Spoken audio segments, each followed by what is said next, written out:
Welcome, Felix. We've been waiting for you. He's one of our co-presenters. Leslie from Meridian Health Plan in Lansing. Hi, Sharika.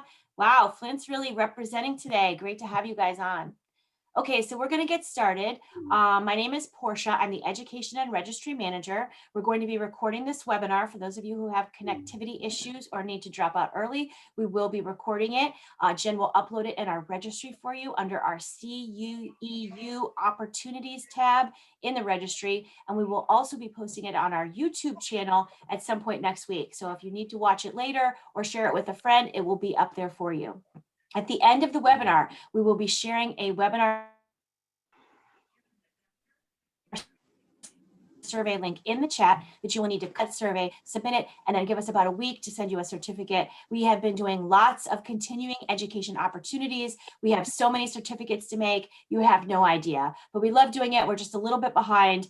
We've been updating our registry, so that's taken us behind a little bit. So please just be patient. We're trying our hardest to get everything out to you, and we appreciate you guys being patient for us. I'm going to throw this over to Japari. She is our special guest today. She's a registered nurse. She works at the Detroit Health Department. I'm going to let her introduce herself and then get started on the presentation. Japari? Good morning, everyone. Thank you so much, Portia. Nice to see you all. Nice to see my people from Flint. I actually lived in Flint, and Flint is my second home, if that's a thing. But yes, I'm glad to see everybody here on this wonderful Friday. It's beautiful. The sun is shining. I hope you all have been blessed and staying safe and healthy. I have my colleague with me. This is Felix. He is the behavioral health team lead. I'll allow him to introduce himself. Felix Hill, born and raised in Detroit, Michigan. I'm the behavioral health team lead for the CDC Foundation and the Detroit Health Department. Thank you all for having us this morning. Yep, so we have a lot of material to cover today. So without further ado, we will start the information.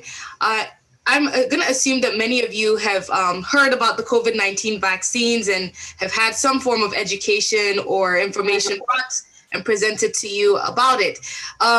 This session that we're going to hold today is going to be more focused on COVID-19 vaccines, but in the sense of you being the person to provide that information to your friends, to your families, to your neighbors, to the community. So we want to empower you and help you be able to have those conversations and feel confident when you're giving out this information as community health workers to all the people, our peers, and everyone in the city of Detroit. So I'm gonna share my slides right now. Here we go. All right, so just beginning here. And then if we can wait till the end of the presentation to be able to ask questions, and that would be great. Let me make sure that I have the presentation on the right monitor. All right, so thank you, everyone. So it's gonna be a brief session. And of course, if you have additional questions at any time, I'll make sure that information for where you need to find answers is available to you all. Felix will be doing a portion on active listening, and we'll get to that here shortly. All right, so I'm going to start with the current situation in Detroit. As of today, well, actually that needs to be updated, but as of today, we know that we've had over 49,000 cases of COVID-19 confirmed cases in the city of Detroit. And then we know that there have been a total of over 2,100 deaths related to COVID-19. This is information that we always like to present to the community so that they know where we're at, what our status is, where we are compared to other counties. And you can look at that on the right side of the screen. St. Clair, and I wish I put Genesee County here in because we have so many of individuals from that area, but you can compare what Detroit is doing as against other counties, Macomb, Oakland, Wayne, Monroe, Washtenaw. These are areas that surround us, and whatever is going in those areas usually affects us here in Detroit. So I just want you to be mindful of that, and this information is all available on the websites. I will provide a handout that shows how you can find out these sources. So it requires you going to our website, which is the www.detroitmi.gov/health. And I'll give you step-by-step instructions as to how you can pull these numbers so that when you are talking to individuals, you can tell them this is exactly where we're at. This is what your region looks like. And this same site can show different breakdowns in the zip codes in the city of Detroit. And then on the right side of the screen, those percentages, I know a lot of times we read off the percentages without really explaining what they mean. Percentages here is the positive percent positivity, and it represents the percentage of all COVID-19 tests that are conducted that come back positive. So that's percent positivity. And epidemiologists use this number to understand how much of the spread of that disease is going on in a region. We get a lot of people coming in and getting tested here in Detroit. So based on those numbers, we're pulling out the ones that are testing positive and reflecting that here in the on our dashboard. This is the vaccine dashboard. Again, this information is available online. I will provide you with instructions step by step as to how you can pull these numbers and see this for yourself. See this when you are talking to people and be able to explain the situation to them. This has not been updated in a few days, as you can see, but I usually have these slides ready to go at any time. Just to get an idea, Detroit, on the left-hand side where my mouse is circulating at, it is at 32% vaccinated.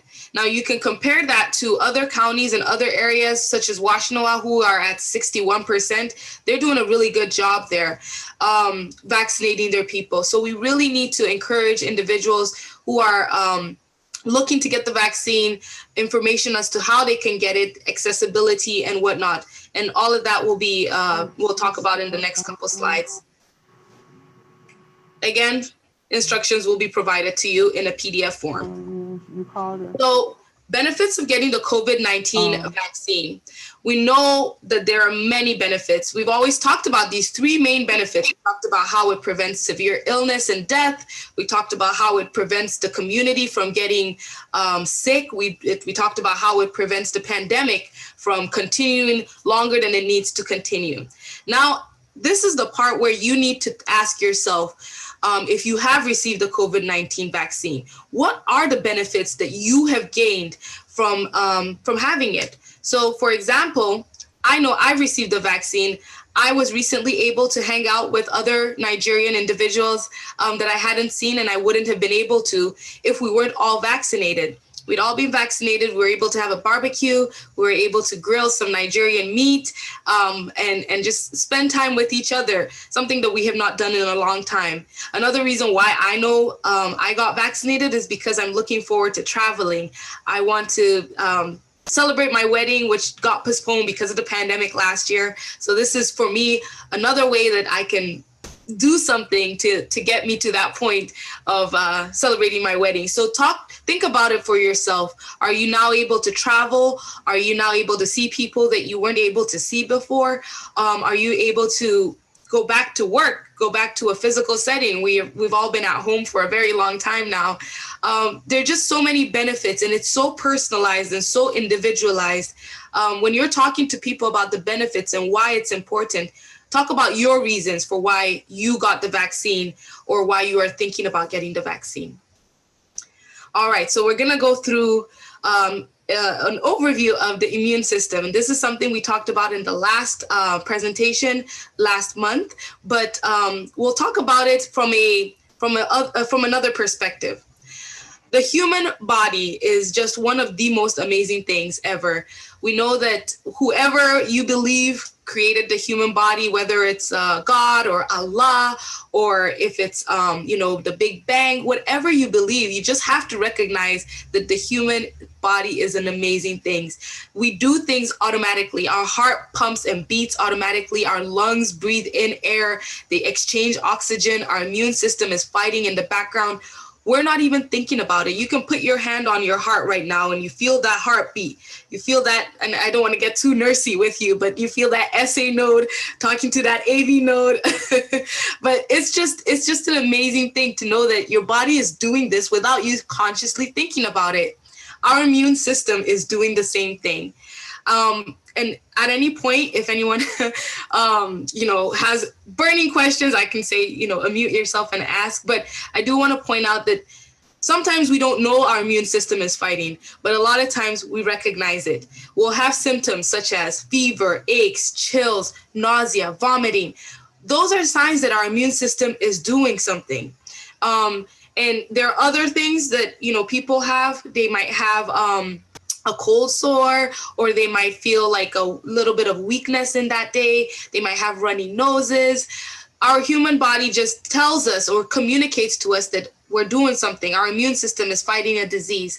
So that's just something I wanted to highlight. When you think about the immune system and how it's always on patrol protecting you, you have to recognize that vaccines have partnered with your immune system, warding off diseases that are circulating in the air, germs that are unable to be seen with the naked eye. These microscopes are amazing. We can now see little germs, but with our eyes, we cannot.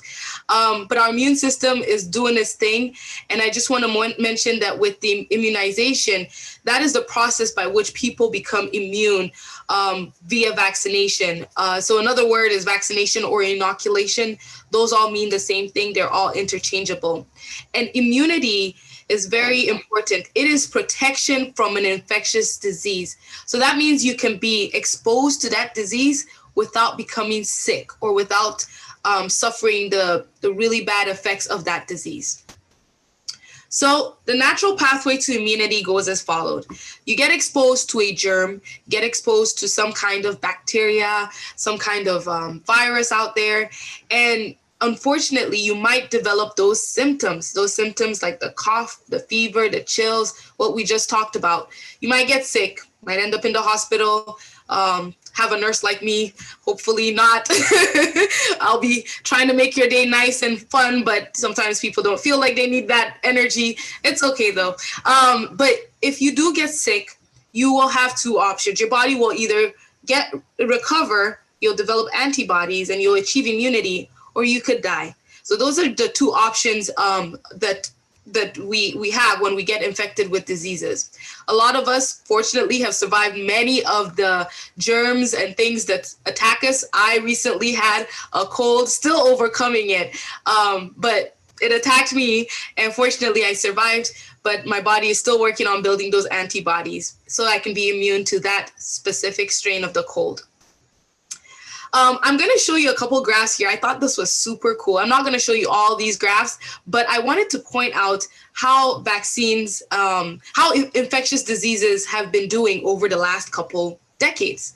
So here you can see infectious disease mortality trends.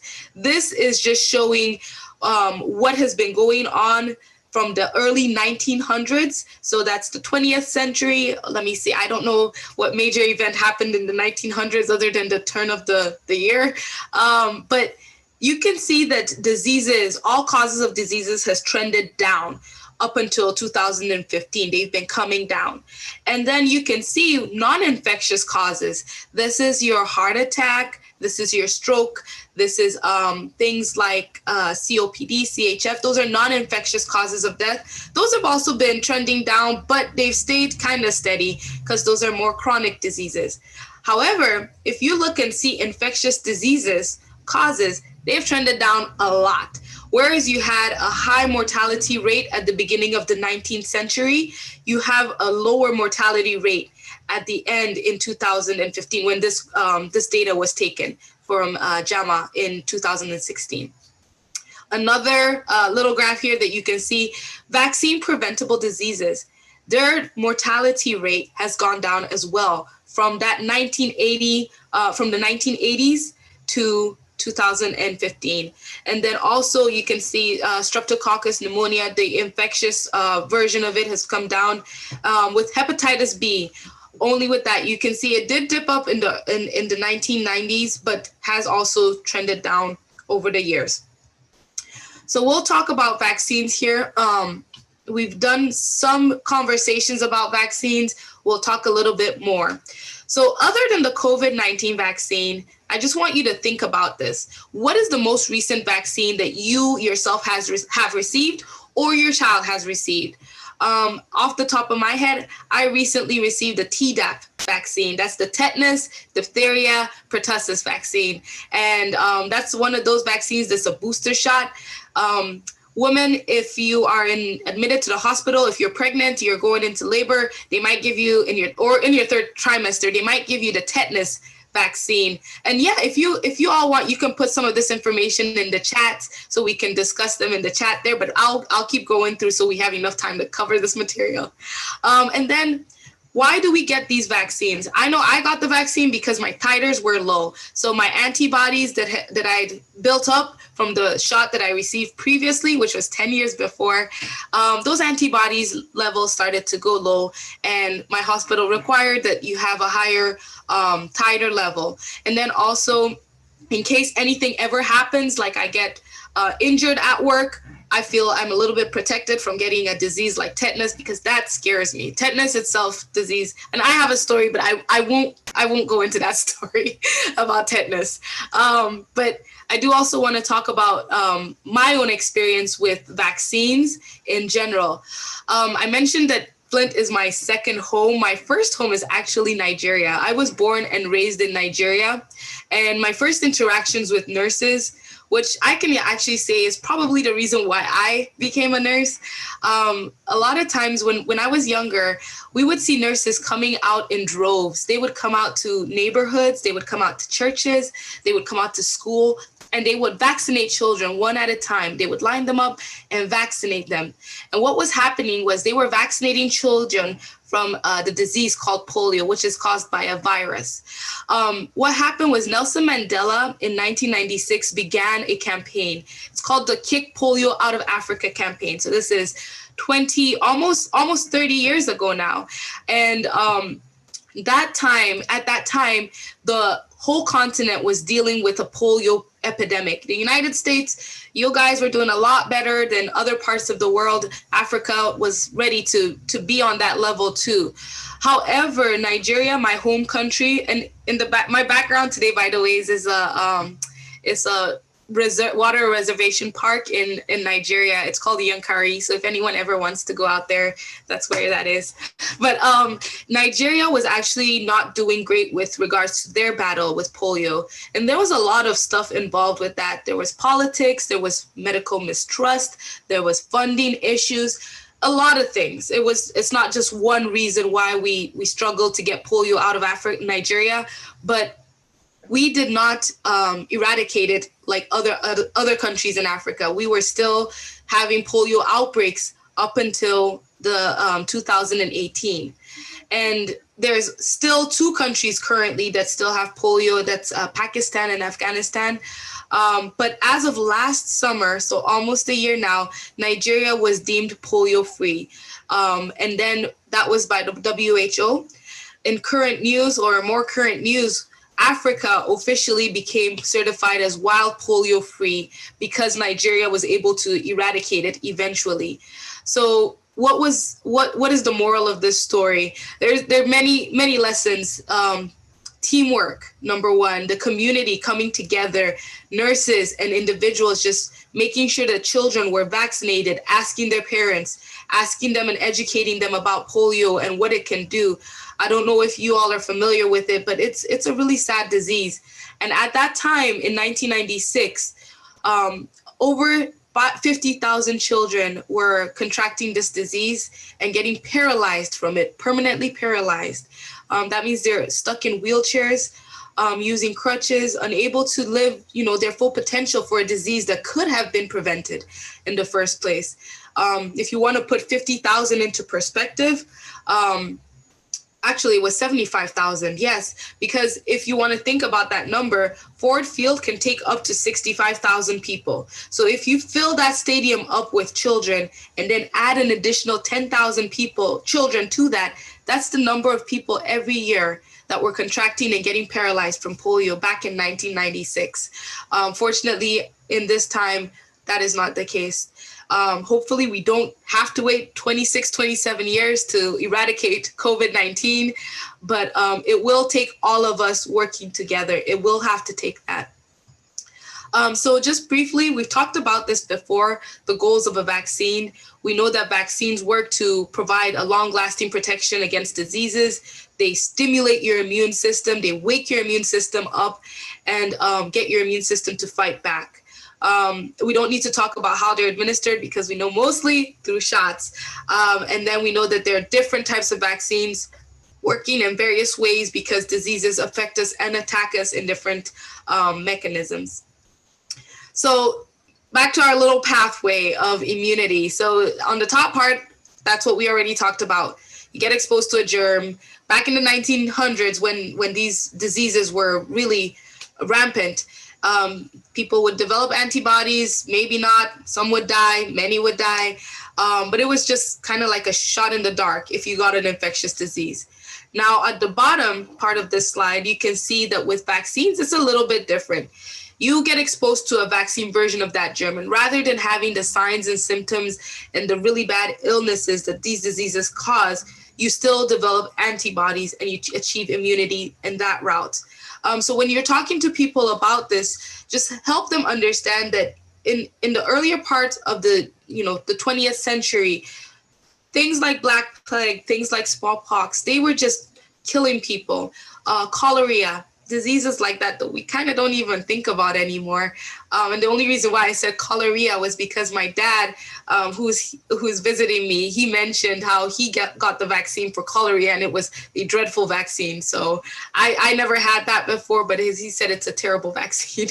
So yeah, like I was saying, with vaccines, explain to people that you're avoiding that disease process. You're avoiding all the bad outcomes that come with diseases and germs. And that's why it's a safer way to build up that immunity. So we've all watched the video of Baby Jack, or maybe we haven't, but I will play it because it's just 1 minute long. And it's going to talk about antigens and antibodies. Please let me know if this video comes up. This is Baby Jack. Sorry, was it playing, everyone? Okay. Vaccines help Jack fight infections by introducing a small number of antigens into his body. Antigens are parts of germs that cause Jack's immune system to go to work. After Jack gets a vaccine, his immune system will remember the vaccine antigen and attack that germ if it ever invades his body again. The antigens in vaccines are weakened or dead, so they do not cause illness. Vaccines contain only a tiny fraction of the antigens that Jack encounters in his environment every day. It'll take a few weeks for the vaccines to start working, and Jack may need more doses later to best protect him. That's why Jack's parents are following the recommended immunization schedule, because it is designed to give him the best protection possible from 14 serious diseases. Learn more about childhood immunization. All right, so that's our quick video on Baby Jack. We always like to show that to kind of introduce the conversation about antigens and antibodies. As they mentioned in the video, antigens are foreign substances on germs and they cause diseases. So when there is an antigen in the body, the immune system is triggered and your immune system starts to fight back. It sends all its fighter cells, your T cells, your B cells, your macrophages, and antibodies come. They are the proteins that our body builds up, and they catch diseases. So they are specific to a disease, and they will catch those diseases, lock and pretty much destroy them. So I want to play a small little game with you all. It's just a matching game, but if you can, match the antigen to the correct antibody, or the other way around, match the correct antibody to the right antigen. And I'll give you guys a couple seconds here. It's super easy, but it's just for you to realize that each antibody can only attach itself to a specific antigen. So if you ever get approached with a question such as, well, why can't we use another vaccine to treat COVID-19? Well, because that vaccine helps build antigens or antibodies for a different disease like the flu or like, other things. But with coronavirus and the COVID-19, we have a specific antigen that we need to build up against it. If you're able to answer, these are the correct answers here. I hope everyone got it right. But yeah, explain to them that it is like a lock and key. Your antigen is the antigens, the foreign germs are the lock, and your antibodies are the key that will be able to fit in place specifically to that lock, that antigen. All right, so we're gonna dive deep into the COVID-19 vaccines here. We talked about this in our previous presentation, and I'm sure you all have heard and as well seen this picture of the SARS coronavirus enlarged. So again, microscopes are an amazing thing because we can't see the actual virus with our naked eyes, but when they do zoom it in, this is kind of what the virus looks like. It has those spikes on it. So I mentioned last time that the spikes are what the virus uses to catch onto our healthy cells. That's where it gets its name from. The coronavirus looks like a crown, and in Latin, the word corona is the word crown is called corona, hence the virus coronavirus. So these spikes are called the spike proteins, and it uses those spike proteins to catch onto our good cells and enter it and corrupt them and make them make more bad viruses. And so we're trying to teach our immune system to recognize this antigen. We want antibodies that can spot this spike protein and destroy it before it has a chance to cause disease and illness. So I'm gonna play another video here that kind of goes over what we just talked about.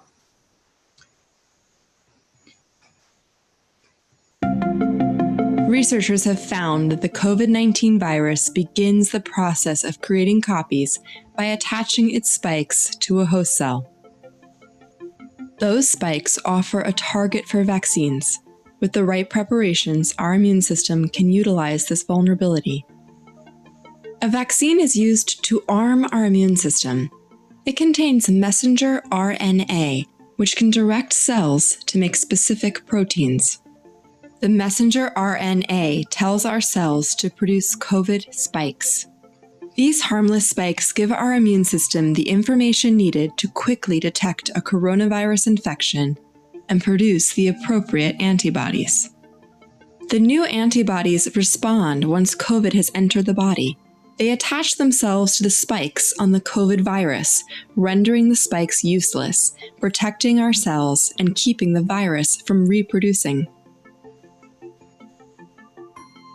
mRNA vaccines have been studied rigorously and are a safe and effective way to defend ourselves against COVID-19 infections.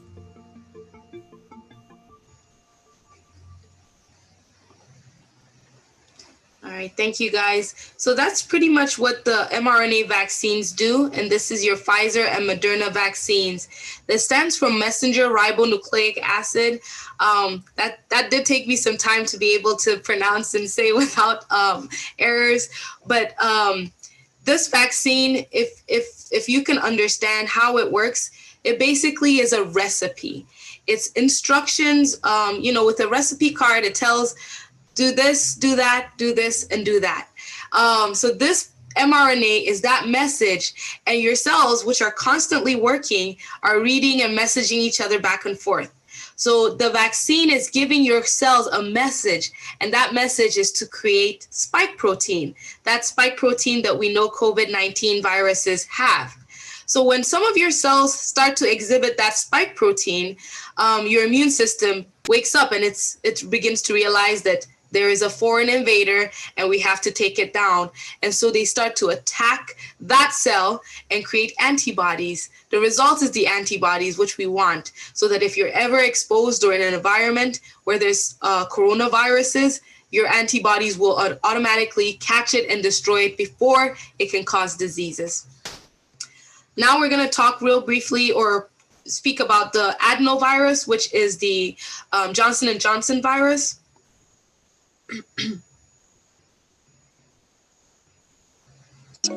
But what are adenoviruses, and how are they used in vaccines to fight the virus that causes COVID-19? Well, viruses are known for being good at getting into cells. Adenoviruses are a group of viruses that usually cause common illnesses and symptoms like fevers and coughs. But scientists have learned how to disable the genes that can cause illness while keeping the ability to get into cells to treat or prevent disease. An adenovirus can be used as a vector or carrier to deliver a gene to cells with instructions to make various proteins that are required for the body to function properly.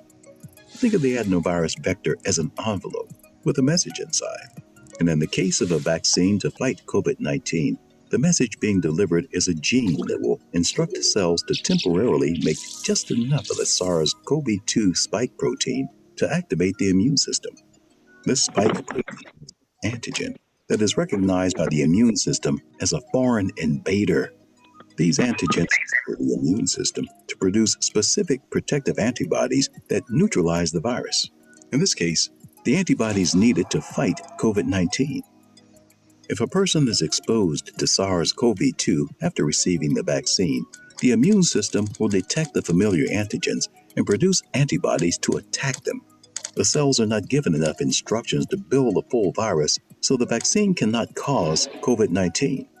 A vaccinated person's immune system can better defend against the infection altogether or greatly reduce the severity of the infection. The adenovirus-based vaccine for COVID-19 was authorized to be given in a single dose. All right, so that's just a brief video about the Johnson & Johnson adenoviruses. But basically, like the speaker mentioned, it's a message that comes in an envelope. So think of that envelope as the adenovirus. That's the virus that isn't able to cause diseases. You can call it a good virus, a friendly virus, but that will carry that message that will tell your cells those instructions on how to make the spike protein. Again, we kind of talked about this last month, so I won't really go into great details about it.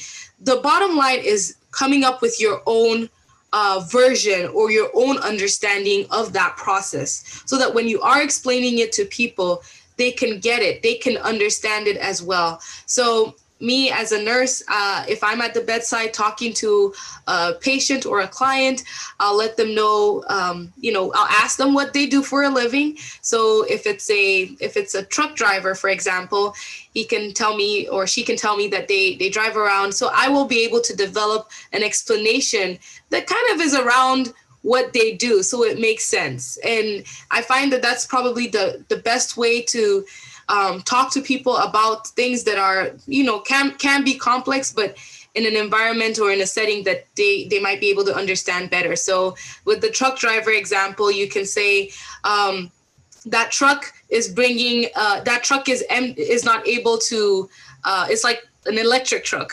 It's not able to cause harm to the environment, to the planet.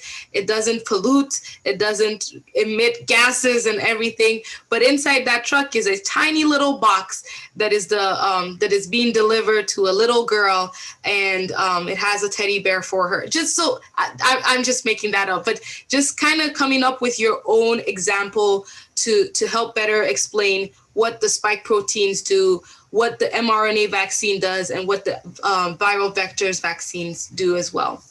And then there will be several handouts that we will make sure you have so that you can review these spike protein, the content we just covered, and then you can create your own version or understanding of it. Pop quiz time, see if anyone was paying attention. Gotta love pop quizzes. All right, which one is the SARS coronavirus that we're dealing with right now? All right, I hear 6. Did I see 6? I think I saw 6. You can also add your answer in the chat. 7, okay. All right, 7s. 7. Anyone that says 1 or 4? What about 3? All right, fine. Everyone got it right. It's 7. You're all correct. So I don't know if you all were paying attention, but in every single slide prior to this slide, we have put this little image of the coronavirus. And this image has, I don't know, we all know what it looks like, but in the back of our minds, our minds have been collecting that image every single time it's been shown to you. So this is how your body works as well with the immune system. You get small doses or you get small exposures to it. And because, oh yeah, and it is all over the TV as well. But you get small doses, and when the virus actually presents itself, your body is able to identify and destroy it before it even starts to cause diseases and illnesses. So that was just a brief explanation as to how the COVID-19 or coronavirus vaccines work. Just a little quiz time. So this is one of the slides that we've talked about in the past about why the vaccines seem to have been developed so quickly, because that's a concern for a lot of people. I myself, when this vaccine came out, I was like, what? Are you serious? 6, 8, 9, 10 months? Like, really? But after doing studies and research and talking to individuals and understanding that all these things took effect, I was better able to accept the vaccine and also explain to others what really did happen. This will be made available to you in a handout as well so that you can review it. But I'll go through it real quick here so that you have that in place. So modern science, those microscopes that can find these little viruses, internet communication is better than it was in the 1900s. That happens for sure. Collaborative effort, so many companies and corporations and people just working together to get this thing done and taken care of. A lot of volunteers. I think I talked about the like Ebola crisis in West Africa that happens. You have to wait for a crisis before you can find volunteers. And because we're in a pandemic, you have volunteers everywhere. So it's a thing where there have always been people with this COVID-19 pandemic that were willing to step up and be a part of the research. Previous researches that were done, 2003, we saw the first SARS virus epidemic. That was a scary time. I remember being a little younger and being very concerned about that. But they started building their research from that time as to how to identify these spike proteins and things that were distinct to coronaviruses. Available funds, that's also a big one. You need money before you can do anything.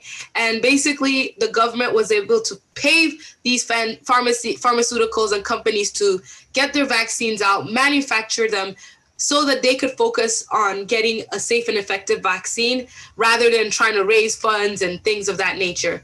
And then finally, emergency use authorizations. This is what the FDA has granted all the vaccines that are used in the US, basically saying we are in an emergency. This is a pandemic. We need to use these because we don't have any other alternative. Again, this will be made for you in a handout. So just real quick, we'll talk about side effects as well. We all know there are side effects to everything: vaccines, medications, treatments, drinking too much water. Just everything has some kind of side effect. And this is just showing that your body is responding. That immune system is doing exactly what it was meant to do. So if you would like to just think on your own, if you've ever taken any medications, what have some of the side effects been for those medications? I know if I take Excedrin for a migraine, I get the jitters and I start to like bounce off the wall, and it's sad. I have a horrible time. And then also, can you recall a time when you had a vaccine and you had a side effect from that vaccine? Whether it was the flu shot, Tdap, or even little kids, they have side effects or some side effects to vaccines. And then finally, if you've already had your COVID-19 vaccines, think about your side effects. What was your experience? For me personally, I had more side effects on my first shot than I did my second shot. But I did drink a lot of water. I took some vitamins on my second shot. It kind of was like, immune system, you're about to go to war right now, so be ready. But yeah, just talk to people about your side effects and your experience. Getting close to the end, this will be given to you in a handout as well. It basically compares all the vaccines, really based on their characteristics. So I do want to say none of these vaccines have been tried against each other. Pfizer have not been tried against Moderna or Johnson & Johnson. So there's not one that we can say is better or worse, or it's just a matter of options. If you want to take Pfizer, realize that you have to go twice to get a shot, and it's going to be 3 weeks apart. Look at your calendar. Is it going to work for your schedule? Moderna is the same, is 4 weeks apart. Is it going to work for your schedule? It's 2 shots. Are you scared of needles? Do you only want to do 1 shot, which is Johnson & Johnson? So these are just things that you can look at and help people decide which would be the best vaccine for them to take. And then, of course, we like to mention that this pandemic is going to require everything. Continue to encourage people to drink water, continue to encourage healthy eating, healthy dieting, healthy eating in general, exercising, fitness, vitamins. Take your vitamins. I like my vitamins. I think they help. I don't know. I did get a cold a couple days ago, so maybe it didn't. But continue to encourage people to do what they've been doing. But it's also going to take the COVID-19 vaccines as well. Diseases like measles, mumps, diseases like hepatitis B. Yes, we had people exercising and doing the right things, but they were still dying from these infectious diseases. The COVID-19 vaccine is the same thing. We want our patients, we want our clients in the hospital setting at least, to be healthy when they go back out into the community. But at the same time, in order to move on from this pandemic, everything must be taken into account, to move on to a safer future. And at this time, these will all be made available, but I'm going to let Felix do his part of the presentation just because I don't want us to run out of time. These next few slides go over where the vaccines are available in the city. And yes, vaccines are available for people between the ages of 12 to 15. So Felix, if we have time, we can come back to this. If not, everything will be provided in a PDF document for everyone. Okay, great. Thank you, Japari. We've had a lot of questions. If you'd like to share some contact information or resources in the chat, would you like to address that?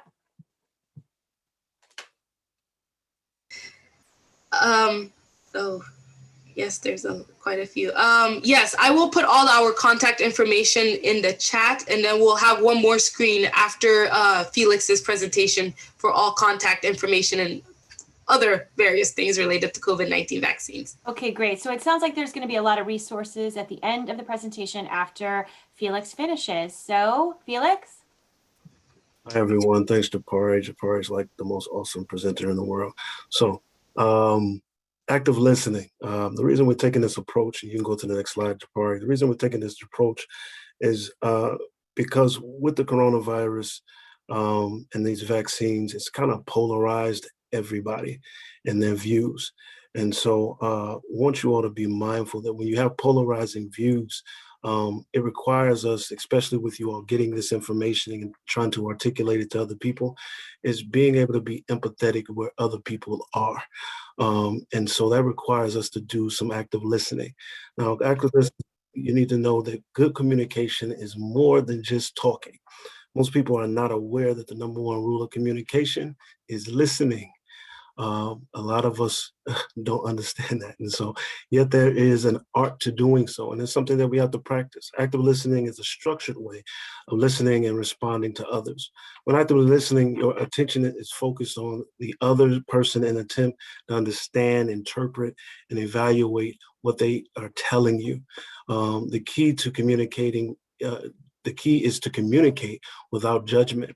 In a conversation with another individual about this COVID-19 vaccination, it helps to empathize with each person's feelings about the vaccine, not to dismiss individuals' position with getting or not getting the vaccination, and affirming their decision whether or not you agree with it. These techniques will help create a more effective and positive relationship with those you interact with. Active listening is especially important when attempting to earn respect and trust from a person. Trying to understand issues and formulate solutions helps you diffuse conflict when you're interacting and conversing about this virus and these vaccines. Listening is not something that just happens. Listening is an active process in which a conscious decision is made to listen and to understand the message of the person that you're conversing with. Understand that listening is a choice. You can't help what you hear, but you can choose what you listen to. Go ahead, Japar. This is just a diagram for active listening skills. Active listening techniques can help you truly understand what people are saying in conversations and meetings. You want to make sure that you're building trust and establishing rapport. The number one way of doing that is spending time with the individual. What kind of eliminates us being judgmental is us spending time and trying to understand the person that we're interacting with. Ask specific questions so that you can get concrete answers from an individual when you're interacting with them. Demonstrate concern. As I said, we have to be very empathetic and sensitive to where everybody is. We're not trying to pressure people one way or another about getting the vaccine, but we want them to be as informed as possible with the information that you all now have to make an informed decision for them and their families. And use brief verbal affirmations like I see to make sure that people understand that you are listening and taking in what they're trying to say. Next slide, Jabbar. You can go back one for me. Oh, go back, I'm sorry. Examples, active listening techniques. Building trust and establishing rapport. That's showing empathy, being non-judgmental, reaffirming the individual, and being very genuine. People recognize when you're being authentic and real with them in their interaction. Demonstrate concern. Be very genuine in your attentiveness. Maintain eye contact. You shouldn't be on your cell phone while you're conversing with somebody or doing something else because it makes what they're talking about seem to be devalued. And affirming nonverbals, making sure that you're nodding your head and affirming them of what they're trying to say. Paraphrasing to show understanding involves us using other words to reflect what the speaker has already said, the person that we're talking to. Shows not only that you're listening, but that you are attempting to understand what they are trying to say. Using verbal cues, such as nodding your head, eye contact, and someone leading forward when you're interacting with somebody to make sure that they know that you're being attentive. Brief verbal affirmations, like words that confirm, support, uplift, and empathize with another person in a positive manner. Asking open-ended questions, not so much questions that give you one word answers, but so that you can gain as much information about a person's view as possible.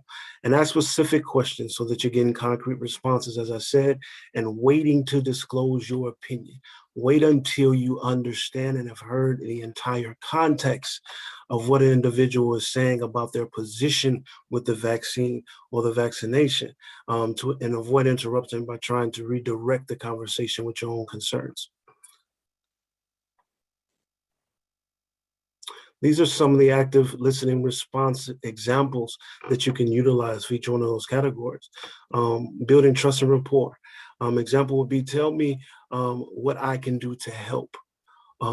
You always want to come from an angle of being supportive, even if you don't agree, so that people know it's okay to make a decision.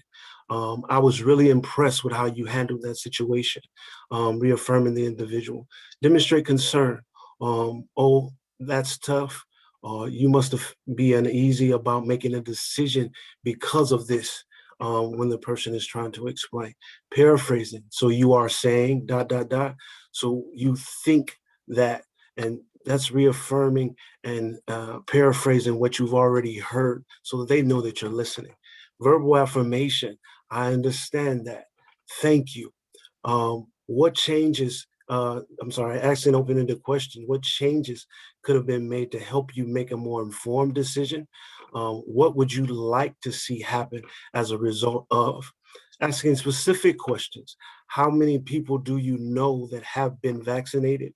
What vaccine do you have the most questions about? And waiting to disclose your opinion. Tell me more about your experience through this pandemic, or can I get to provide me with some surrounding history on why you are at the place that you are? Some of the barriers that happen to active listening are becoming distracted on your part, trying to top people's stories, like saying, this reminds me of a time that I did this or I did that. You want to make sure that you're making where they are priority in your interaction. Forgetting what was said in the past, not being able to, if they ask you a question about something that they said and you're not able to answer it, that's not a good look. And it creates a barrier in your communication. Asking about unimportant details, things that have nothing to do with what you all are conversing about. Focusing on details and missing the big picture. Focusing on things that's not important to the individual and not being able to see the forest for the trees. Ignoring what you do, ignoring what you don't understand. If you don't understand what a person is trying to articulate to you, it is okay for you to ask questions. That's back to where you're trying to make sure that you're waiting to disclose your own opinion, gather as much information and understanding before trying to make suggestions and guide an individual. And then daydreaming, not even being attentive, just kind of wandering off when you're interacting with the individual. You can go to the next slide, Jabari.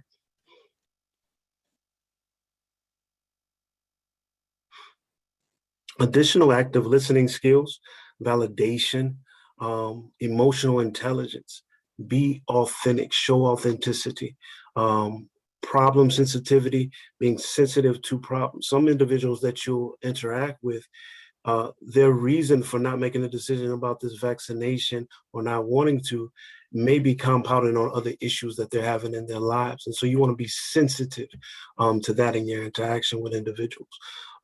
Being courteous, professionalism, and keeping that standard when you're interacting, nonverbal communication, transparency.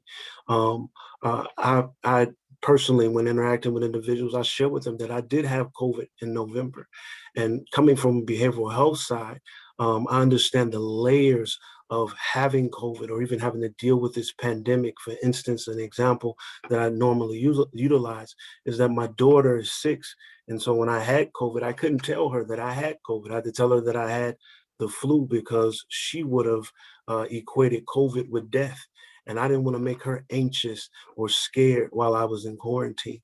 And so you want to exercise some integrity, humility, be proactive when trying to help people gather solutions or trying to make a decision, accepting constructive criticism from the individual that you're talking to, creating and managing expectations, confidence and empathy, compassion and understanding, observation, attention to detail.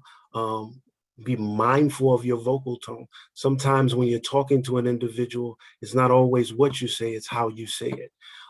Sensitive to religious and ethnic diversities, you want to make sure that you're very conscious and culturally competent when interacting with individuals. Self-awareness and situational awareness, interpretation, identifying and managing your emotions, understanding hidden needs of the other, body language, facilitating group discussions when you're talking to individuals, whether you're talking to families or groups of individuals, making sure that you're being very focused in those groups and when you're facilitating and allow people to kind of converse and help each other and drive those conversations, reaching a consensus and collaboration. These are some of the resources that are at your fingertips in the event you run into an individual that's definitely stressed out or even depressed or suffering from some pandemic fatigue. Of course, you have us at the Detroit Health Department, but you also have Detroit Wayne Integration Health Network. And I know a lot of you are from around the state, so you may have some other resources near you. Employee assistance programs, for those that run into colleagues that are suffering and are suffering from some of this pandemic fatigue in the process. Headspace, Free to Call Michiganders. This is for statewide, that you can call these individuals and they'll give you different things that you can utilize and connect you with additional resources that are specific for your needs. Michigan Stay Well counseling via the COVID-19 hotline, National Disaster Distress Helpline, and National Suicide Prevention, which is something we've noticed that's been on the rise as a result of this pandemic, because individuals have suffered so much grief and loss throughout this pandemic.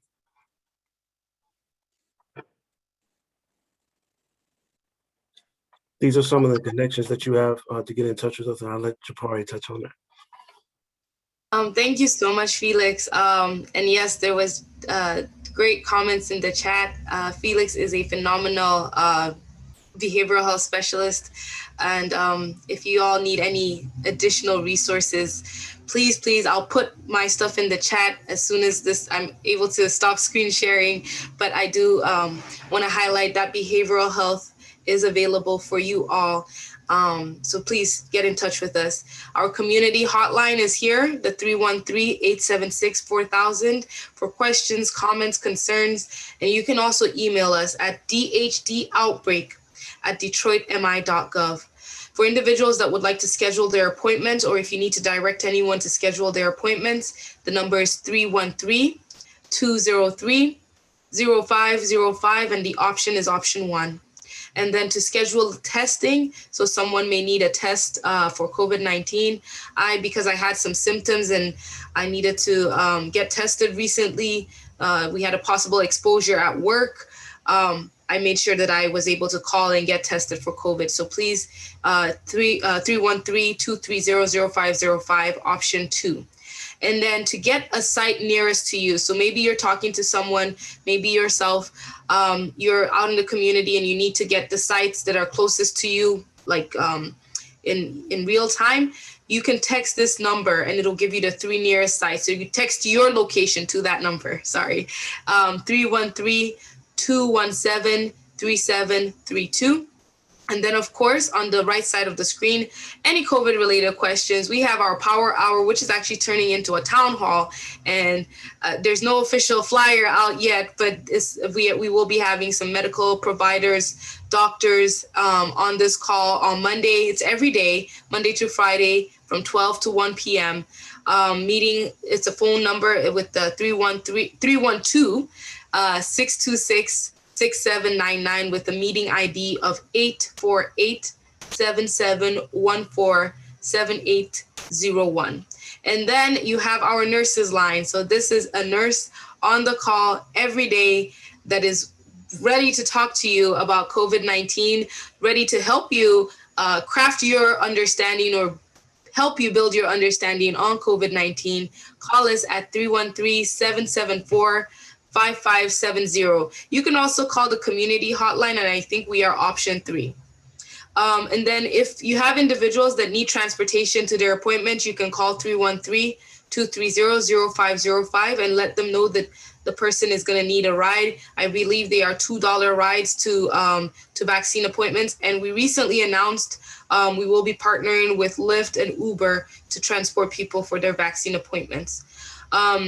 Vaccination card replacement, since a lot of folks have unfortunately misplaced their cards, I just highly suggest take a picture of it. I mean, the card, we have records of this on the national website, on the national database.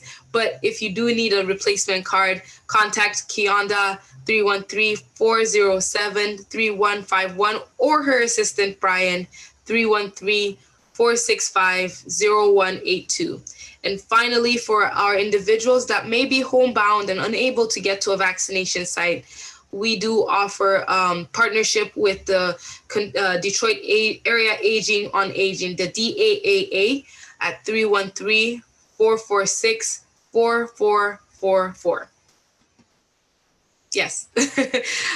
Finally, I do want to conclude this session now. If you all need anything, we are here for you. I don't know if we've made that clear enough, but please don't hesitate to call us at any time regarding questions, concerns, issues. We also provide bilingual assistance in Spanish with Ana Martinez. And if you need that, just have that as a request and we'll make sure that she's available. Our resources are the Detroit Health Department website, as well as the Michigan Department of Health and Human Services and the CDC. Again, it's gonna take all of us working together, but I do want to conclude with this little message that we were putting out last year when we were doing some individual trainings with nursing staff at nursing homes, is that the major irony of public health is that the better it does its job, the more people tend to ignore it. Keep doing your job, even if people are ignoring it. The fact that people are ignoring it might be a sign that we are doing our job, but sometimes it does backfire.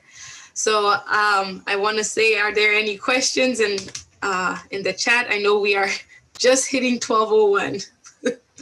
Okay, thank you so much to Japari and Felix. Everyone agrees that it was a fantastic presentation. Everyone loved it. We did have time for one question. There's one question in the chat, and it is, what are monoclonal antibodies for COVID-19?